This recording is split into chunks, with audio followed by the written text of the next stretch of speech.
თუ გაინტერესებს რამ ჩაგვიყვანა თოვლიან დილას გაყინულ ტბაში, მაშინ ამ ვიდეოს ბოლომდე უყურე. მე ქართველი აისმენი ვარ და როცა ამ ყველაფერს ვიწყებდი, ვერ წარმოვიდგენდი, რომ ამ გზაზე ამდენ თანამოაზრეს გავიჩენდი.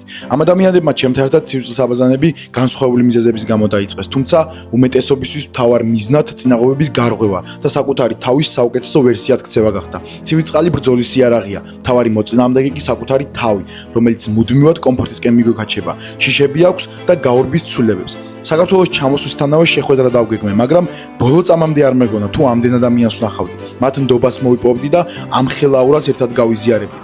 ხომ არსებობს შინაგანი ხმა, რომელიც ამბობს, რომ განებების და უკანდახევის უფლება არ გაქვს, ხო და ცივ წყალში ჩვენ ამ ხმას მივყვებით, რასაც დისციპლინამდე მივყავართ. ყოველ ჯერზე, როცა ცივ წყლიდან ამოდიხარ, ხვდები, რომ ვერავინ და ვერაფერი შეგაჩერებს. პირველ რიგში კომფორტისკენ მიდრეკილი მშიშ არ აგონია.